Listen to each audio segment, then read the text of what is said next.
First off, we have a proclamation today honoring Miss Lily Baker. I don't think she's in here yet, but she is the young lady that saved the lady's life from getting run over by the train up at Ardmore.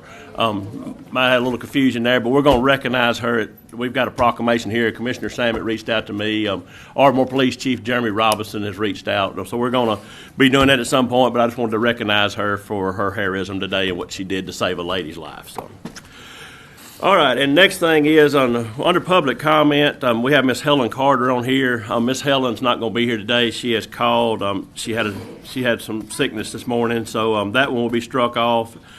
And the next public comment today, just remember that we have 3 minutes on the public comment section. If you have anything between time, we're welcome to talk to you between times. And I know last week it got a little out of hand out of some of the people calling some of the commissioners, and all this, that, and the other. So I respect. Don't down nobody's name and good character, nothing like that, and try to hold it to 3 minutes best you can. And I know that things got just like last time. We had to continue this meeting regardless because this is a public meeting.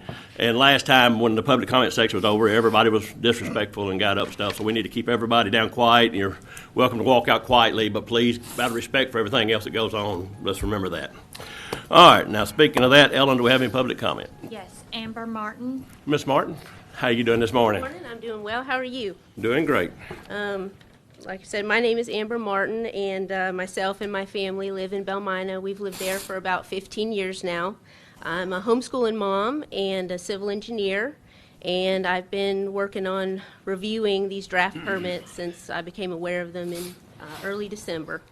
And I have a few things that, as I've reviewed the draft documents, I think there are a couple areas that the commission may be able to help us, and then in turn it may help the county as we go forward.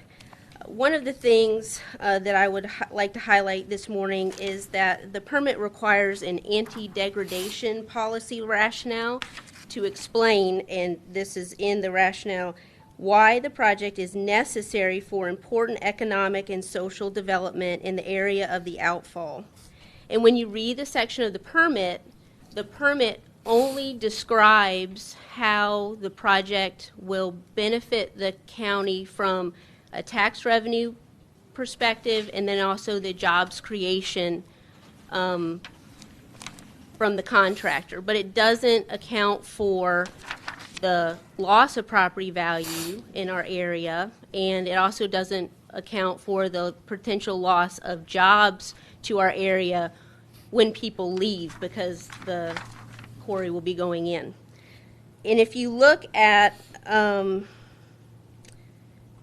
property value point, I've spoken with some experts on it, and they have said our property values are likely to be reduced in the range of 35%. And if you disregard the actual value of our property and just look at taxable value, a 35% loss to our just community within a 1 mile radius would be about $18 million of loss in our property value.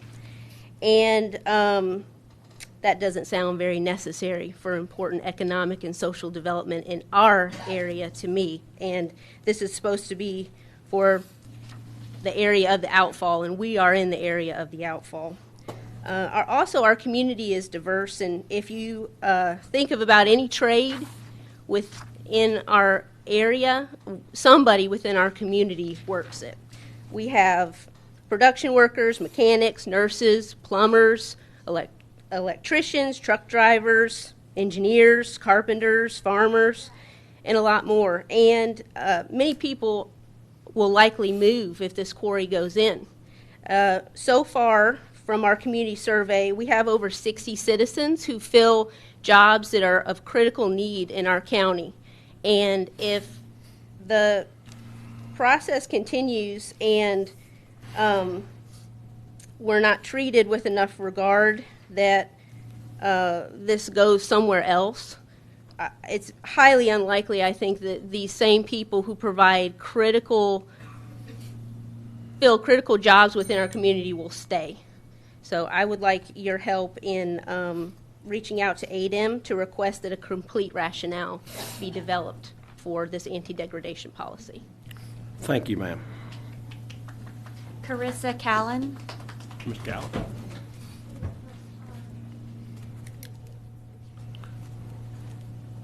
Good morning. My name is Carissa Callan, and I'm a resident of Limestone County. I would like to give you a brief history of the Athens Limestone Public Library Board and its governing bodies. In 2001, after only a few months of a joint library board under Alabama Code 11-90-1 et sec, established by a joint resolution between the city and the county, the two governing bodies dissolved that library in favor of a public corporation with 9 board of director members appointed by the city. The county agreed to this with the understanding that, quote, Limestone County may recommend the appointment of 4 such directors. Although not strictly bound, it is the intent of the City of Athens to rely upon the recommendation of the county for such directors, end quote. In 2009, the city passed Resolution 1116 that reestablished the library board in accordance with Alabama State Code 11-90-1 et sec. Days later, the board of directors of the Library Authority dissolved themselves so as to set up City Resolution 1121 that created the Athens Limestone Public Library Board as we know it today. While both the June 2001 and the 2009 establishments of an Athens Limestone Library were pursuant to Alabama Code 11-90-1 et sec, the difference is that the June 2001 version was a joint library, while the 2009 version, which is apparently the current status, was established solely as a municipal library of the City of Athens. My husband and I did some more digging into this state code, and we found that 11-90-4 is very helpful in looking towards the future. Entitled The Establishment and Maintenance of Joint Library Service, it outlines a way for you, the county, to reach out to the city to reestablish a joint governing of the library board. Presumably, this is the original plan in June of 2001. Alabama Code 1190-4 is very wordy, but in short, it appears to state that multiple counties and/or municipalities may enter into a joint contract with an existing library to operate as a joint library under state law, and that the decision as to which county commission and governing body gets to determine which board members is a negotiable part of that process. In other words, if you want representation on the library board, you have a way forward. One more historical note of interest from the library policy. Quote, in 2010, Limestone County agreed to purchase half the building, and the city and the county agreed to work together to renovate and operate the library in the new location, end quote. What does operate mean here? Is it simply paying $80,000 a year? Or are there other ways to work together to operate the library? A library that has more patrons from the county than the city, and a library that you have currently no representation on the board. The city feels entitled to all 5 seats with no term limits, yet you are paying 2/5 of the government funding. So what will you do? I encourage you to decide if you want to continue paying without representation, and if not, then reach out to the city and negotiate for a way forward according to Alabama State Code 11-90-4. Thank you. Thank you, ma'am. Any more? Bob Burns. Call him, she's out. Okay. But wait on Jeremy. Okay.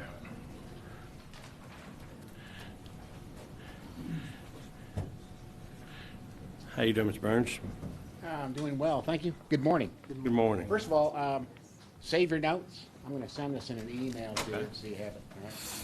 All right? First of all, I'd like to thank you for allowing me to speak. Thank you for your service to Limestone County. Growth in eastern Limestone County is bustling, and I'm confident it is no easy chore to manage. I'm asking you to please consider the following possible consequences if a quarry is approved to move forward. 1, interstate natural gas transmission line between proposed quarry site and the railroad tracks. To my understanding, this pipeline is 50 plus years old, and it maintains a pressure of over 500 psi. What this does is it goes up to Huntsville, and there it terminates, and it goes into distribution lines. Okay, but my concern is what happens, what is the plans if this line becomes breached and they have to shut it down? I mean, we're talking about all east from there having gas shut down to get this repaired.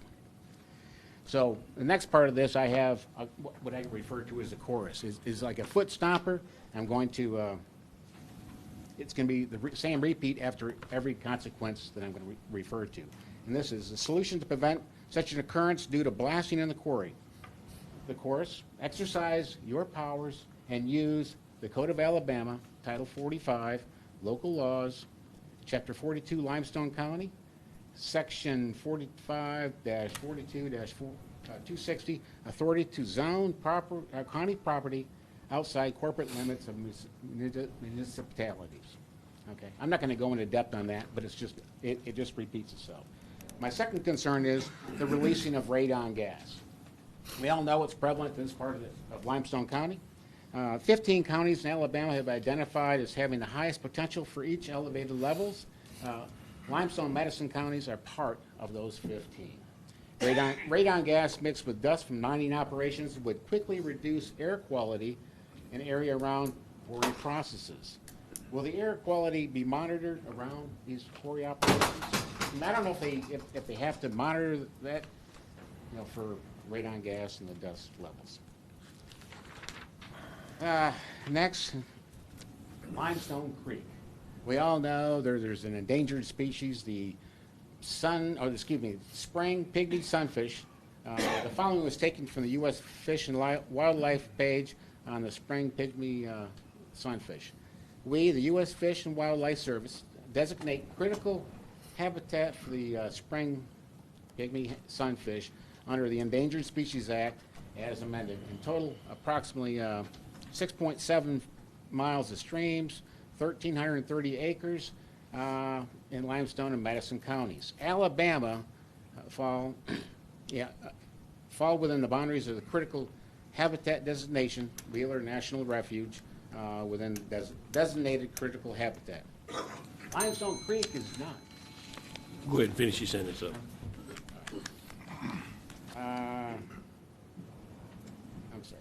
Yeah, Limestone Creek is not part of this habitat, but it feeds down to that Wheeler Refuge. Okay?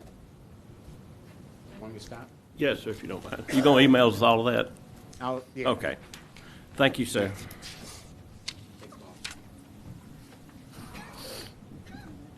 Have any- Georgia Nichols. Ms. Nichols? All right. Which one do you There want? she comes with.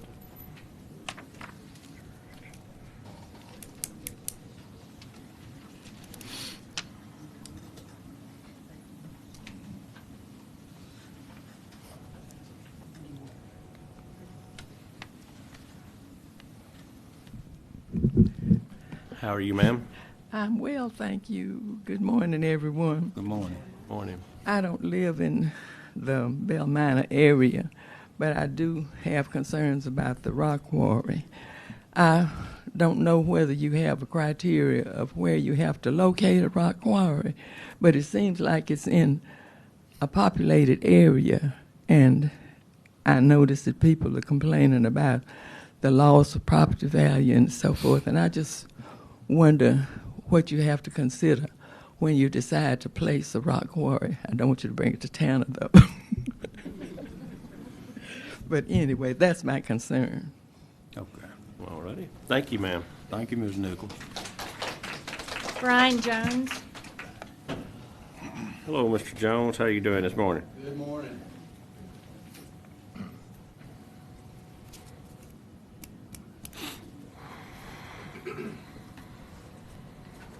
Good morning, everybody. Hope everybody had a good holiday. I wanted to come for the district attorney's office to come and touch base with y'all in our continuing request for money from the opioid settlement.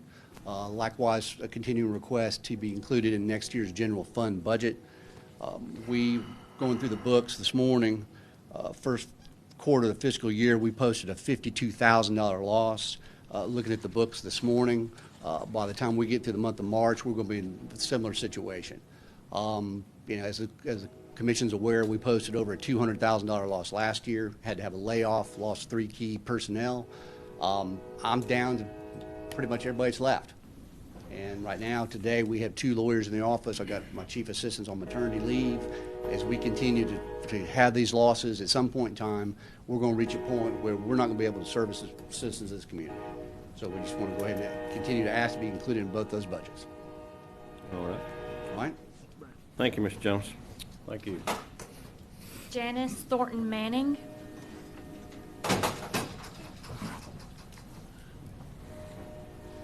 Good morning. I'm Dr. Janice Thornton Manning. My academic background and much of my published research is in the area of pulmonary toxicology. And that being said, I have a lot of concerns about the health effects associated with living near a quarry. As most of you know, a quarry produces dust. That dust is called particulate matter, and it's often less than 10 microns in size. Your hair is 100 micron. That dust can be breathed into the lungs, and the smaller particles can cross into the bloodstream. Another problem is silica, which is a byproduct of quarrying of limestone, and this causes silicosis, which is a type of pulmonary fibrosis. It can be fatal, and once someone has this disease, there is no cure. Increased lung cancer and COPD are observed in those with silicosis. Populations chronically exposed to quarry dust have been shown to display the following: increased incidences of eye irritation and eye problems, high rates of respiratory and heart diseases, high rates of cancer and infectious diseases, anemia, reproductive pathology, adverse pregnancy outcomes, including birth defects, increased infant mortality, and shortened life expectancy. Children and elderly are most susceptible to these adverse health events, along with residents who have asthma, emphysema, and chronic heart and lung disease. A rock quarry has a lifetime of as much as 100 years. The residents of Belmina are not simply fighting for their own health and living conditions, but that of their children, grandchildren, and great-grandchildren. It has not escaped us that most, if not all of you, have an existing relationship with Grayson Carter and Sons. Your desire to support the growth and the success of a local family-owned business is admirable. However, that support cannot come at the expense and health and well-being of members of our community. I urge you to use the authority given to you by the state of Alabama, specifically via Alabama Code 45-42-260, to rezone the area of Belmina to a residential area. Thank you. Thank you, ma'am. Chairman, Dion has to leave, so could we go ahead and do the Yes. proclamation? All right. Yeah, step- All righty. We're going to do the proclamation for Miss Lily Baker. She is in the room now, so she don't mind stepping on down. I'm going to let Commissioner Samet do this. He was the one that requested it, so we're going to all get up here and do it together. Come on.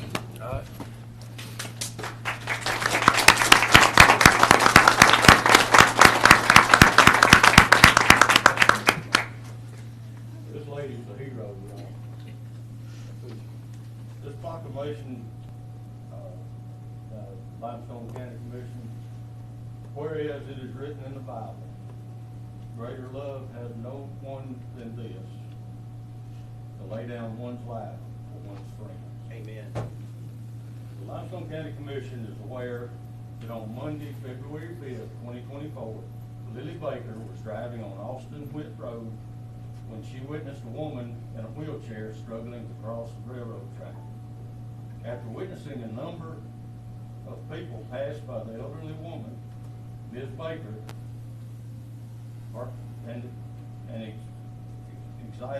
exited her vehicle to render assistance to the woman. Sorry, I'm nervous. As Ms. Baker was assisting the woman, she heard the sound of an oncoming train. Instead of abandoning the woman, Ms. Baker here, at great personal risk and with disregard for her own personal safety, pulled the woman out of the wheelchair and avoided being struck by the oncoming train without a moment to spare. And Lily Baker demonstrated the greatest love for a stranger who was in need of assistance and could not have survived without it. Now, therefore, be it resolved by the Limestone County Commission recognizes with respect and gratitude that Lily Baker demonstrated great heroism, selflessness, courage, and outstanding character in her actions of saving the life of a woman from the train tracks. Done this 20th day of February 2024. Thank you, Billy.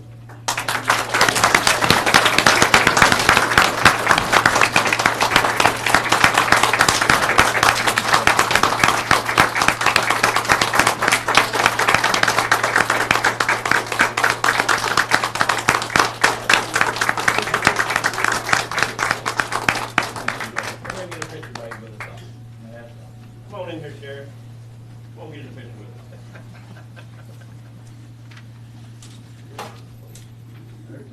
Hang on, let's see. Come on in here, folks. Come on in here.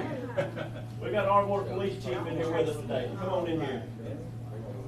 Come on, man, get in here too. Oh, it is. It's tremendous. Everybody shift left. Good morning. I ain't got nothing in my pocket.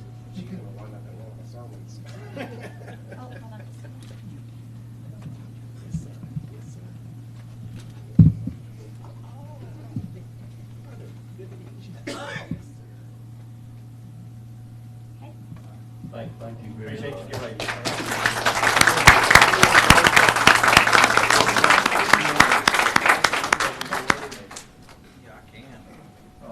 Say a word or two, Gary. Chief of Ours is here. Hey, how y'all doing? I don't know, was the story told of Yes. kind of what happened? Yeah, so, you know, me and Lily, actually, she's a good young lady, and we kind of became friends through this ordeal. And, just her bravery alone, was a huge thing for an 18-year-old girl. And I've said this all the time, you know, that, bravery can come in any size and shape. It don't have to be a big, strong man, or, you know, like we see superheroes. I mean, she's proven that. So we wanted her to get as much recognition as she could in this, and it's just good to see that's happening for her. And just thank you everybody for giving her that. We appreciate it. Thank you.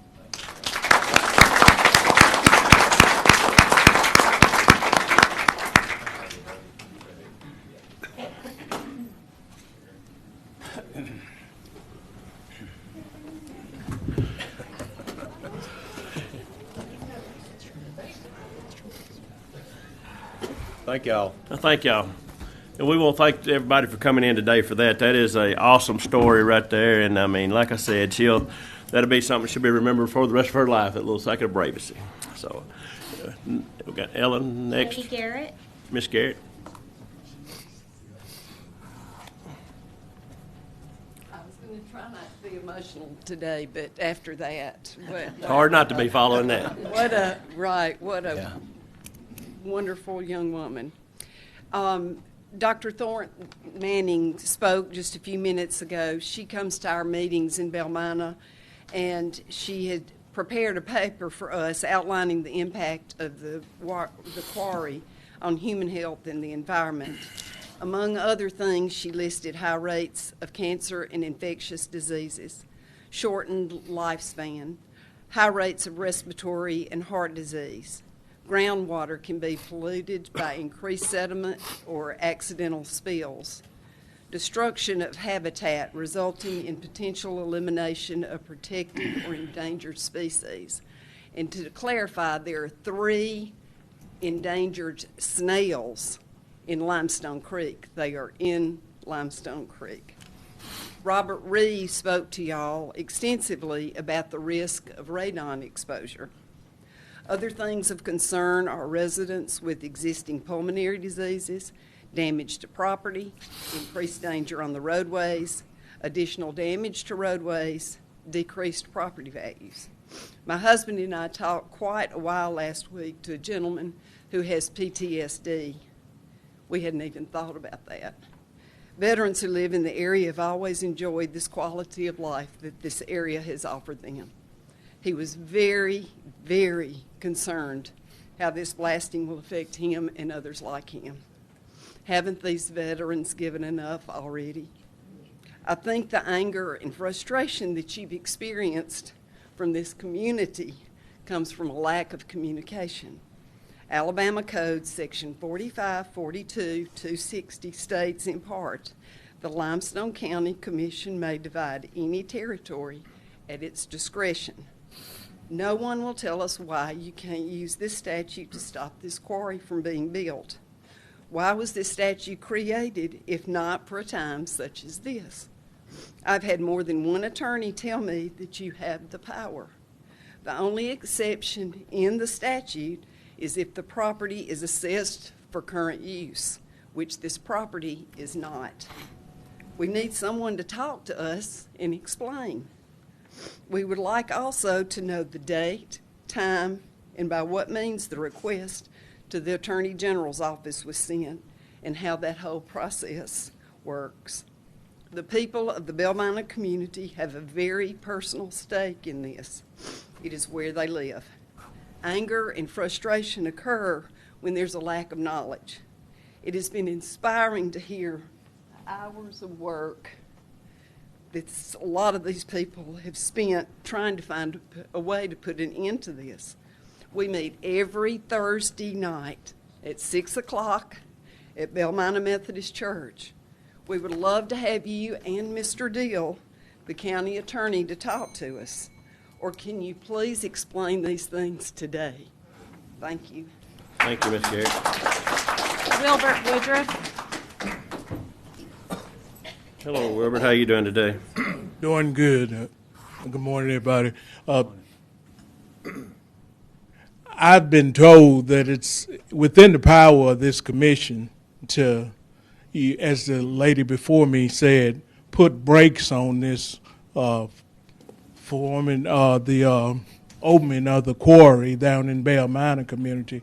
And there's a lot of reasons, a lot of them been mentioned, but I would ask this commission to consider, the historic features that's there in Belmina with, Governor Bibbs' place, and, especially the health aspects of putting a quarry in a heavily populated community such as Belmina, with the dust emissions and the radon, things like that. We would hope that y'all would consider, and as I said before, a lot of people in our community think that you guys have the power to stop it, and your concern of the health of the people in this community as elected officials, we expect that of you. Moving on to another item that's come up here today, the responsibility of this commission as far as working with the library and the board appointments. We would hope that this commission would work with the city of Athens in establishing something equitable where the county commission could make their appointments as it relates to board members, and we expect it to be fair and equitable and non-discriminatory. Thank you. Thank you, Robert. Cody Gillum. Hello, Mr. Gillum. How are you doing? I'm great, Commissioner Daly. Doing great. And first of all, I want to thank Derek Gatlin because in our struggle so far, he's the highest elected official to show up at our church. And Mr. Gatlin, we just want to show you our appreciation. There's another person that used to attend my church, and his name was Edwin. He used to go and pray at our kneeling rail right before communion, and he would take communion. And he was a hero, friends. You see, he was elected to be a judge. His name was Judge Edwin Horton. And he had a case that was very, very terrible in that two young African-American men were accused of rape. It was a whole group of them, of raping two women. And he knew it was wrong. And he knew it was wrong to sentence them to the death penalty.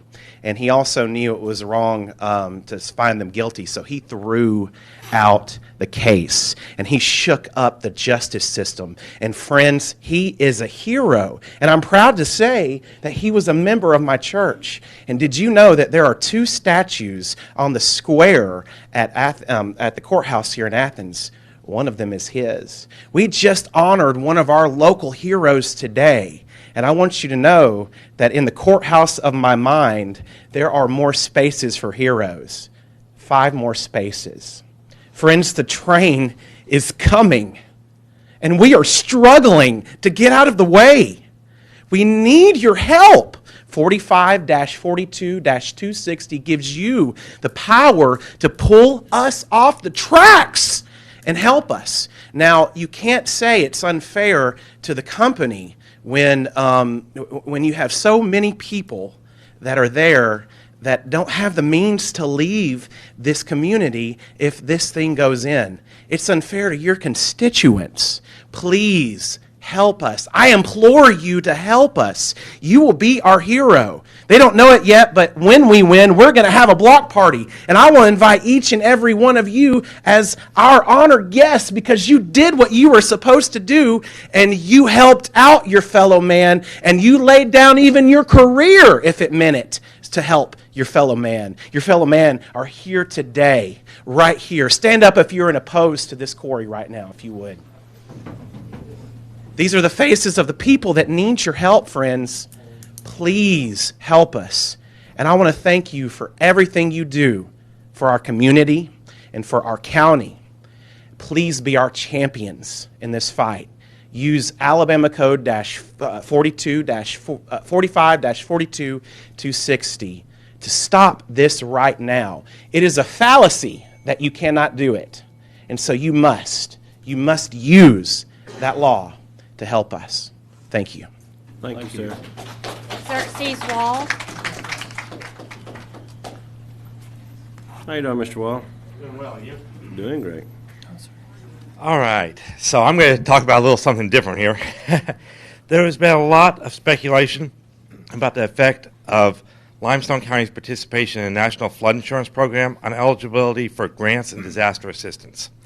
Many of the concerns center around grants for infrastructure such as roads and bridges and disaster assistance related to events like tornadoes and ice storms. I would like to speak to this issue with quotes from FEMA documents.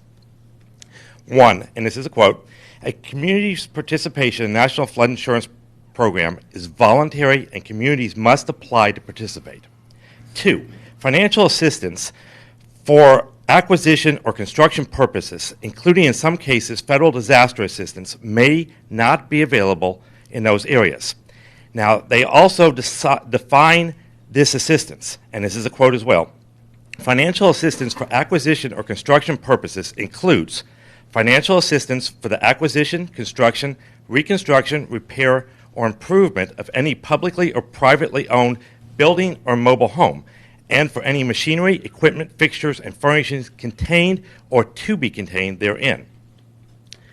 The only grants mentioned by FEMA here are, quote, hazard mitigation assistance grants cannot be given for acquisition or construction purposes if the site is located in a designated SFHA, a special flood hazard area, in a community that does not participate in the program.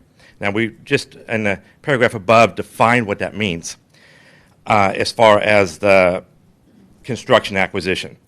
How about disaster assistance? This issue only affects SFHA, so only in the flood zones, and then only permanent assistance, which is not guaranteed anyway. If it were, then flood insurance wouldn't even be necessary because FEMA would just take care of it. From a table from FEMA, public assistance emergency work is always eligible, no matter what. Public assistance permanent work is eligible in disasters other than floods. This is if you're not participating. Rental assistance, which is individual assistance, is always, no matter what. Individual assistance, other needs assistance, is always available. Individual assistance, real and personal property, is eligible in disasters other than flood unless the items are uninsurable. Hazard mitigation is eligible in disasters other than floods. So you will notice that there is nothing related to roads, bridges, or public infrastructure other than buildings, mobile homes, and for any machinery, equipment, fixtures, and furnishings contained or be contained therein. Based on the information from FEMA, this will have no effect on infrastructure grants or disaster assistance from tornadoes or winter weather, and temporary and emergency assistance is available even for floods. Please vote no on the proposed FEMA ADECA regulations and protect the rights of Limestone County citizens to use our property unencumbered by these federal regulations. Thank you. Thank you, sir. Thank you.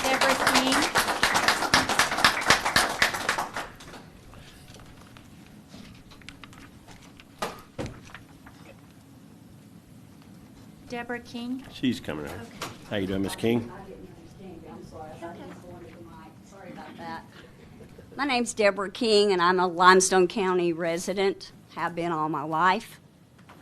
And I really don't have any regulations to discuss, other than the fact that I understand what the last speaker spoke of and the fact that we do have a choice as a state and a county to fight against FEMA and federal regulations. And I'm against the FEMA regulations, without a doubt. It's time to exercise our state rights and stop bowing to our federal government. Sadly, our country is no longer free, and it's caused by our leaders going along and not protecting our God-given rights. When will it stop? When we're all bust off to FEMA camps?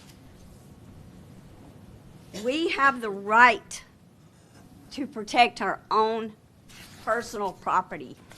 I don't know about the rest of you guys, but I worked hard to save to get my stuff. I don't want the county, I don't want the state, and I don't want the federal government telling me what I can do on my own property in Limestone County. And I beg of you, 5, and this attorney over here, I'm sorry I don't have your name, I apologize for that, to go back, listen to what Xerxes has said and proposed, go back and look at this and understand that we have a choice. We do not have to bow to FEMA and our and federal government. Like I said, where does it stop? We've got to take a stand and stop bowing. Thank y'all for listening. Thank you, Ms. King. No further comments. No further comment? All right. Thank everybody for their public comment today. All righty. All right, we have on the agenda for today, we'll have the minutes from February the 5th of 2024. Anybody got a discussion with the minutes?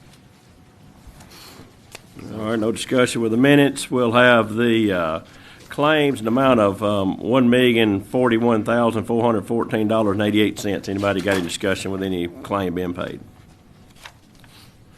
All right, next on here, we have conflicts of interest. Do we have anybody with a conflict of interest with anything on the commission body today? Everybody's no. I'll take that as a silent. A no. Silence is a no. Public hearing, we have none. Resolutions and orders. We have to approve a resolution supporting the City of Athens to connect the Richard Martin Trail to the Swan Creek Trail. This is for solely purposes of applying for a grant. This is where they're trying to connect the Richard Martin Trail on into the Athens Greenway space. Anybody got any discussion with that? All right, grants, contracts, grants, agreements, and MOUs. We'll approve a lease with the Canon Financial Services for a copier for the commission office. Anybody got a discussion with that? All right, number 2 will be to approve a mutual assistance agreement between the Limestone County Commission and the Limestone County Association for Volunteer Fire Departments. And this is something we do every year, and I know Derek's probably been involved in it over the years, but this is just as strictly as the same thing we do every year. Anybody got a discussion with that? All right.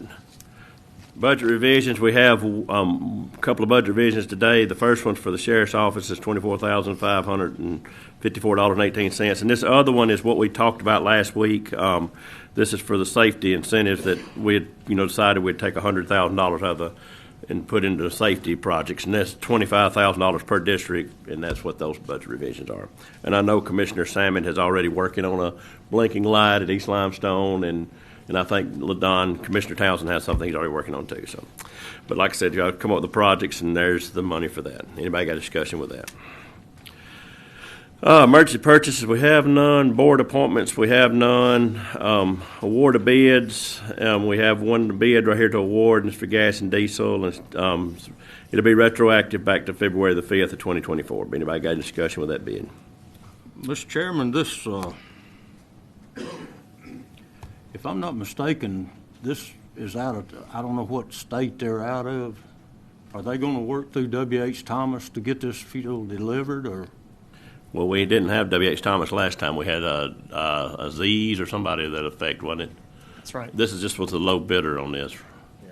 They were, based off the contract, they're required to provide the fuel and oils as bid. Are they local? I mean, do they have a local office? I mean, I think they're out of Virginia. Virginia. But They do? But they are required to. I mean, they're required to provide the services as bid. Okay. So if That's their problem. If they don't provide those services, we may have to reevaluate. This is a company we've never dealt with before. Okay. But We they just don't were- wanna but get they were the stuck low without bid- fuel. They were the low bidder, so. Okay. Well, I know for years and years W.H. Thomas won the bid, and they didn't win last time. We had a Z's, which we didn't have any issue with them at all. Not that I'm aware of. And then we're going with this company this time. So. Yeah. I just don't want to get stuck without fuel. I understand. I understand that feeling. That's where we're at on it. Anybody else got any? As long as they can deliver, that's fine. Anybody else got any more discussion? All right, personnel action. We have several personnel actions today. We have two part-time council agent drivers, and that's 1 and 2. I'll just take those both up in one motion. If anybody don't have an disagreement with that, that'll be Lisa Flanagan and Tina Pilot. Those will be 2. We'll just take that up in 1 if y'all don't have any issues with that. And then we have to approve to hire Laura Lee Crow as a help desk at the Limestone Commission office. And anybody got any discussion with her? All right, then approved to hire Kevin Parker as a solid waste truck driver, and this will be retroactive back to February the 19th of 2024. The reason for that is, we had done that back in the earlier meeting to where they could get somebody in if they had somebody in emergency. And this guy had came in and actually started Monday, so he yesterday, and they said he done a great job yesterday. So I mean, so that's just retroactive back to that date. Anybody got a discussion with that? All right, then to approve to hire April Norwood as a revenue clerk trainee, and this is in the Revenue Commission office. Anybody got a discussion with that? And then it'd be to approve to hire Heather Daniels as a revenue clerk in the Revenue Commission office. Anybody got a discussion with that? And if you don't have any problem with that, we can just take those 2 up in one. They're both the same job and the same hire. Anybody got a problem with taking them up in one? Okay. And number 7 will be to approve to amend the staffing plan to reflect 1 revenue clerk trainee under the revenue. Anybody got any discussion with that? All right, the merit increases, we have several listed below. Anybody got any conversation or any discrepancies there? All right, and this time engineers report. Mr. Massey. Thank you, Mr. Chairman. We have just the one subdivision that we pulled the last time from the last meeting, the Poplar Creek Cabin Site subdivision replat of lots 1 and 2, Block 2. This is a minor for preliminary and final, creating 3 lots in District 3. We reviewed the issue that we pulled that for Drew and I. We found no reason to continue pursuing that. There have been 3 other minor subdivisions in that subdivision prior to this one, creating additional lots. This one handled the division of that common lot similar to the other 3. So like I said, we saw no further reason to review it. It meets our regulations. Okay. Anybody got any discussion with that? Thank y'all for getting that squared up. Anybody got anything else, Mark? No, sir. All right. Mr. Chairman, what about our spray truck? Where we at on it, Mark? The spray truck has been, the chassis has been delivered to the body manufacturer, so they are building the body on the truck now, so we should be getting that. We're on the short list for it, but we should be getting that soon. We're gonna have it by spring. That's what we're told. I knew February was. We're getting close. Okay. I just wanted to ask. All right, thank you. Are we discussing with people the formulas we want to use? And we have an RFP out right now for consulting services for that. See y'all, Mickey. See that. So we do have, like I said, we do have an RFP out for consulting services for that, similar to the way we did it prior to, where they could review our roadsides and just kind of assist us with that formulation design. So there's been 2 or 3 companies interested in doing that. early spring and maybe fall, I don't know, I think a pre-emergent would be helpful to us, but just kind of keep that in the back of your mind. I agree. I agree pre-emergents are important to the whole process. And so that way we know we're not put in a situation to where it's just later in the season, just having to try to do a kill mixture and so I do agree that timing and the right material application is going to be real important. So the previous method that the contractor, their timing was the issue that I think we saw was one of the biggest issues. So we're trying to, well, our goal is to remedy that and to work closer with you guys mowing crews so that we're not running in there and spraying right before you mow, because it won't do anything beneficial. So put us in a situation to do that. Good. So I do agree with you. All right, you already have personnel for this? Yes, sir. Okay. Okay. Anybody got anything else for Mark before we let him off the hook? All right, we're going to catch him, release him. He's back out from swimming again. All right, other business. We have three items here to sell on Gov Deals. I have some other business. Yeah, let me. Go ahead, okay. Mr. Chairman. The other business on the Gov Deals is here. We got three items that will be up for Gov Deals. Two of them from engineering, one from forklift out District 1. Anybody got a discussion with any one of those?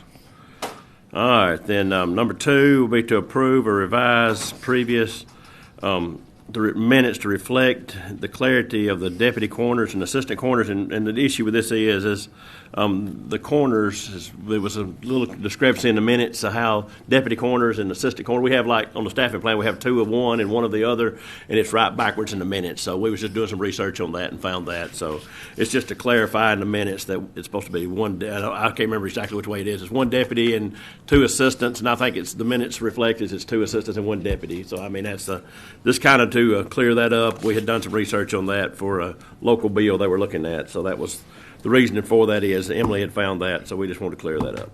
Anybody got a discussion with that? And the next one will be to approve to authorize a lawsuit under the junk and debris ordinance to reflect properties located at 9804 Poplar Point and 9833 Poplar Point. And this is in Athens, Alabama. Anybody got a discussion with that? All right, then I got a couple of things I want to run by in other business before we go in. Then I think Commissioner Barksdale has a couple of items. But number one is everybody knows that we've been devastated by the weather and the road and all this, that, and the other. And we've always, tried to get everything done. But I know that money's going to be real hard this year within the roadways of trying to get this done. So I've talked with Emily, and of course we got some reserve in the Public Building Bridge Fund. We talked about taking $1 million out of the Public Building Fund to try to fix some roads where we've had some devastation from the ice and the snow, and that would be divided up $250,000 per district out of the Public Bridge Road Fund. And I know that Commissioner Barksdale's asked about this over the years several times, but that'll be just something to try to get us. And I'd like to do this as kind of in a project type deal to where we do it like we Rebuild Alabama, where you come up with a project and we work through all that. So, but it'll be strictly road money for that, to take $1 million out of our reserve to fix some of the roads that we have fallen apart. So, Mr. Chairman, I would suggest $2 million.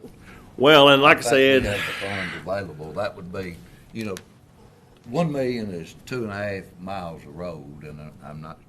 That would be helpful, but I'm not sure how helpful. And like I said, we can. I understand we have the money available. I'm sorry. Yeah, and we can. And like I said, we can try this and say, because the biggest thing is they're going to be able to get the work done. That's going to be the biggest issue. And I think me and Mark has talked about this several times. Just we may have to, to get some contract. Just the simple fact is, if we have to have more, we can do something more. That's just to get us started. If nobody has no issue with it. I'm kind of like Danny. If we get the money to do $2 million, I would be in favor of that. Even if we have to contract it out or move some to the next spring, it won't put us in a bind on money. Well, like I said, this was just for discussion today to kind of get feedback, and we can look at that. I mean, this is just a discussion topic for today. Hunter and him's been looking at several things and trying to get us some prices, because I think I had 27 roads that the ice and snow tore up pretty good. So I don't know what the rest of y'all have, but it's pretty excessive. So I don't know how far that'll go. Well, like I said, let's kind of get a list together and see where we at, and y'all come up with some projects, and we'll see where we at there. And if we need more, we'll worry about that when we get there. How's that? I'm just trying to, get us something headed in the right direction to get us moving. So, and another thing is, and before I turn it over to Commissioner Barksdale, if anybody else has any other business they want to discuss, I know this is the time to do it in the work session here, but I know a lot of times we don't get thanked for a lot of things, but this right here, these cards right here were made for us as a commission. Every year, we let the Mental Health Association, part of their, use a little bit room down at the extension office. They, a lot of time, during the COVID and all, they didn't have nowhere to meet and things like that. So they made us Valentine's cards. So I wanted to share them with the commission, and there we go. So that was made from the Mental Health Association to share with y'all. So that's anyways, go ahead, Commissioner Barksdale. Thank you, sir. Well, you got my first one there, Mr. Chairman, so we've got that one taken care of. A good deal. A couple of meetings ago, I asked y'all for permission to look into the animal shelter, and I've done that. After meeting with and corresponding with the current management of the animal shelter, I do not believe it is in our best interest to continue the contract with them past this October. It is my suggestion that we look at starting a county-owned and operated dog pound as called for by state law. So that's my suggestion to y'all. Anybody else got any discussion with that? Talk about that, or? Well, and like I said, we Commissioner Barksdale asked for the permission to do that, and he's been out getting the information on it, and I know he's done a lot of due diligence into that area, and so we want to thank Commissioner Barksdale for looking into all that. I know that part of that process, we'd have to have a location to operate this out of. Yes.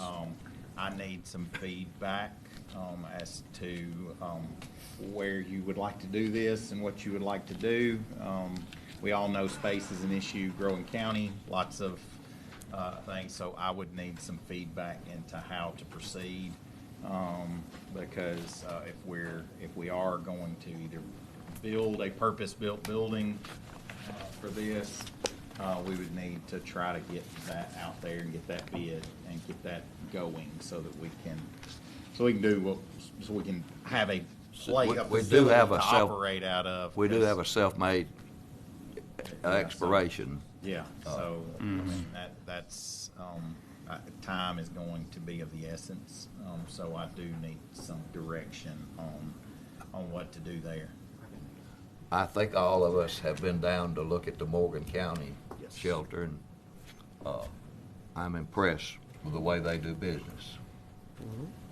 Well, I think we're restricted right now as far as the property goes to L&S property. Yes, I agree, man. That's the only property that we have. There's nothing sitting on it, That's what I'm taking all the saying. space. But if we're going to do that, I mean, we're at that point. I mean, we're building some permanent structures. We need to do something that's that can be there for an extended period of time and can operate. So, if, like I said, if we're going to do that, I would need to get some engineering completed and get a bid package out pretty quickly. And as far as the budget goes, I wouldn't, until I know exactly what we need. It'd be hard to get the budget, but I do need to get started on that if that's the direction that y'all want to go. So, Is that something that we need to put on the agenda to vote on, that's why I was Mr. about to ask Chairman? Drew if this is something that needs to be on the next agenda to vote to proceed. To either would be to set aside the funding for the engineering and building design to begin the bid package. Probably sooner rather than later would be appropriate. So, if we need to put that on the agenda, then that way I can get that moving forward. And then at that point, once we have a bid package together, I can give you a good estimate. But there's some survey and some things that would need to be done in order to be able to get a good estimate of that. So, but anyway, that's my 2 cents. Well, I guess the way I see this is Well, I would guess that at the request of Commissioner Barksdale, that you would look into what it would take to move the next step forward. I guess that would be a fair statement, and that would be right, wouldn't it, Drew? To look in to see what we would need to do with the next meeting wise to go forward, evaluating this situation. I can get some quotes for the services needed to be provided to get us a bid package put together. And that way, at least have that. Y'all are satisfied with that. All right. All righty. Anybody here? Got anything else? Yeah, I do. Could you see if you could get the plans for All right. Lawn? Yeah, I will. Isn't that what Darren suggests we do? I've got one more statement there, Mr. Chairman. All righty. Some time ago, I introduced impact fees as a means of reducing the economic cost of our growth on current tax-paying citizens and sharing the costs with the people moving into our county. Now, as a consequence of our growth, our Board of Education faces a problem. Now, Board of Education is proposing to bus lifelong residents' children miles to school in favor of newcomers have moved into subdivisions that happen to be in that school district. If anything, we should be zoning subdivisions to be bused to other schools. I again call for us to look at impact fees. I am at a loss as to why we want to place all the gross burdens on our current tax-based citizens. All right. Thank you, sir. Does anybody else have any other business for today, or any other thing you want to discuss before we get out of here for take a 15-minute recess? All right. And like I said, on the road project money, that was just a suggestion, and we'll kind of get together with some projects and get with Mark and see where we can go with that. All right, we'll recess for 15 minutes. We might want to say we'll be back at 10:15. If y'all have anything between meetings, we'll be glad to meet with you.